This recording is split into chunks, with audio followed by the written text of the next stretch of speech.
Perkembangan Kerajaan Kadiri. Masa-masa awal Kerajaan Kadiri setelah peristiwa pembelahan tidak banyak diketahui. Prasasti Turun Hyang yang diterbitkan, Kerajaan Janggala hanya memberitakan adanya perang saudara antara kedua kerajaan.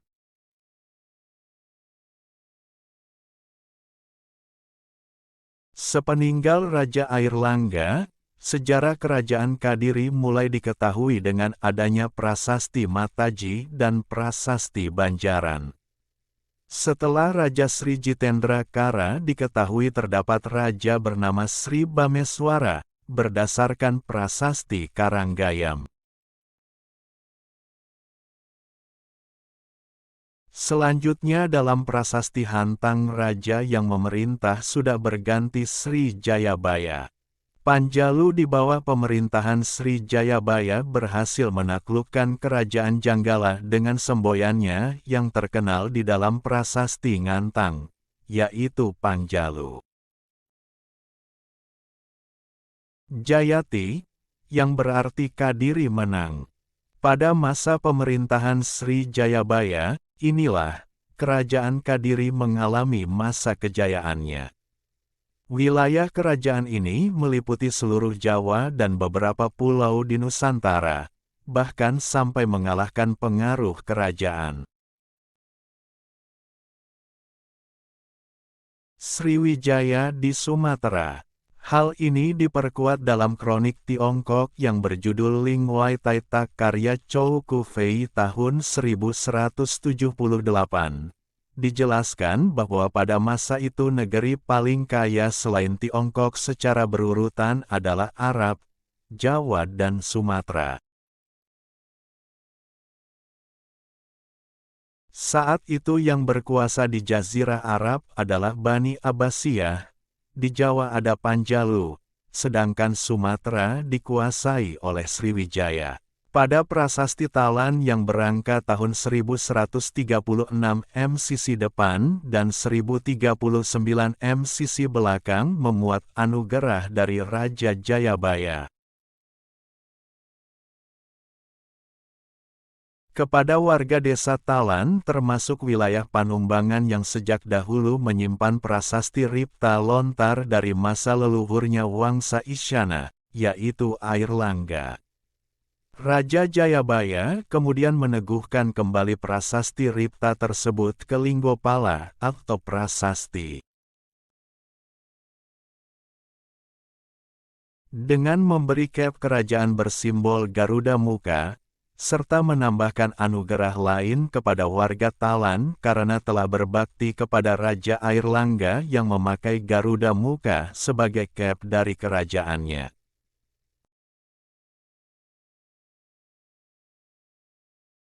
Raja Jayabaya sendiri mengklaim bahwa Raja Airlangga adalah nenek moyangnya.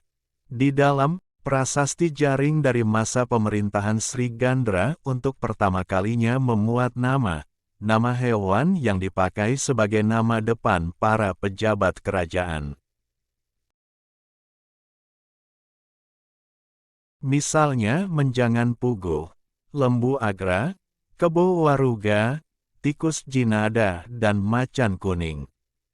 Nama kepangkatan Menjangan, Lembu, Kebo, Macan, Gajah, Tikus bisa menunjukkan tinggi rendahnya pangkat seseorang dalam istana.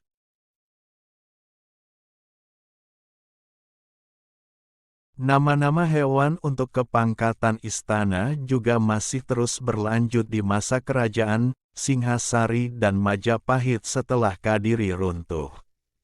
Adapun isi prasasti Jaring berupa pengabulan permohonan penduduk desa Jaring oleh Sri Gandra. Melalui Senapati Sarwajala yang dapat disamakan dengan Laksamana atau Panglima Angkatan Laut menunjukkan kemajuan Kediri dalam bidang maritim. Sehingga dapat diketahui bahwa pada masa Raja Sri Gandra, Pejabat kemiliteran mengalami perluasan peran tidak hanya sebatas menangani urusan perang atau kemiliteran, tetapi juga urusan sipil masyarakat. Pada masa pemerintahan Sri Kameswara, seorang pujangga bernama Empu Darmaja menciptakan mahakarya Kakawin Smaradahana, Asmaradahana, yang didedikasikan untuk Sri Kameswara dan permaisurinya Sri Kirana Ratu, putri dari Kerajaan Janggala. Kakawin Smaradahana juga mengisahkan terbakarnya Dewa Kamajaya dan Dewi Ratih. Menjelang kelahiran Ganesha, pasangan dewa-dewi tersebut kemudian menitis dalam diri Sri Kameswara dan permaisurinya yang bernama Sri Kirana, dan dianggap merupakan inspirasi awal yang memunculkan cerita Panji. Kisah cinta yang terinspirasi dari Raja Kameswara dengan Sri Kirana. Cerita Panji terfokus pada petualangan romantika tokoh Panji dalam menemukan kekasih hatinya, yaitu Chandra Kirana. Cerita Panji mengalami perkembangan pesat dan tersebar luas.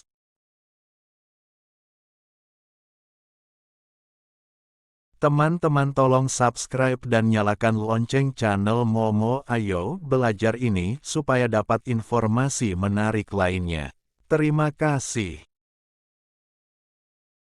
Pada zaman Majapahit, cerita Panji menggambarkan kisah percintaan dan peperangan dari dua kerajaan, yaitu Jenggala dan Panjalu. Cerita Panji dengan tokoh sentral Inu Kertapati dan Galuh Chandra Kirana memiliki banyak versi dan tersebar hingga ke wilayah Asia Tenggara. Selain Jawa, Bali, Kalimantan, dan Sumatera, kisah Panji juga menyebar hingga ke Thailand, Kamboja, Laos, Filipina, Malaysia, Vietnam dan Myanmar. Tokoh Raden Inu Kertapati diadaptasi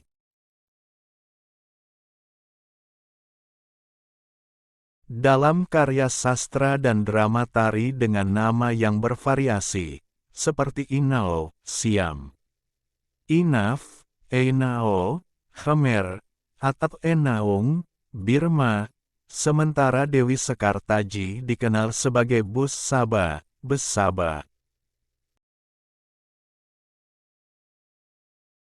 Di Sulawesi, ada cerita Panji yang ditulis dalam bahasa Makassar, yang disebut Hikayat Cekele, bahasa Melayu, Cekel, pada zaman Kediri dikenali memiliki gaya dalam penulisan aksaranya.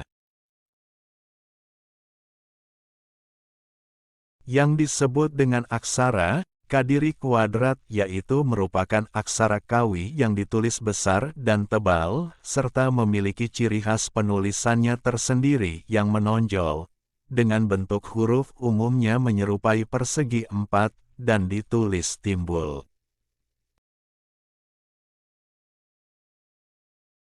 Karena bentuknya yang persegi empat ini maka dinamakan dengan aksara kuadrat. Hurufnya yang ditonjolkan keluar, menyerupai seperti pahatan relief.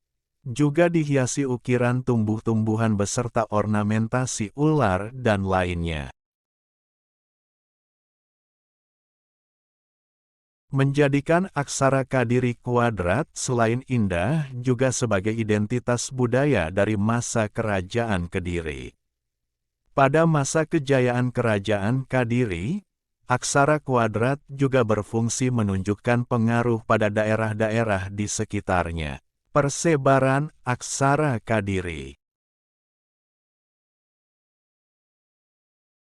Kuadrat meliputi wilayah Jawa Timur, Jawa Tengah, tebing batu di dataran tinggi Dieng, Bali, bahkan juga diketemukan di Candi Muaro Jambi di Sumatera. Tondo Wongso awal tahun 2007 diyakini sebagai peninggalan Kerajaan Panjalu juga bersama dengan Situs Adan-Adan yang memiliki bermacam temuan benda-benda bersejarah seperti batuan fondasi candi, makara, sistem pertirtaan, pengairan, diduga embung, pecahan keramik dan beberapa arca peninggalan era Kerajaan Panjalu dan Tumapel, yang terletak di Desa Adan-Adan, Kecamatan Gurah, Kabupaten Kediri, Jawa Timur, diharapkan dapat membantu memberikan lebih banyak informasi tentang kerajaan tersebut.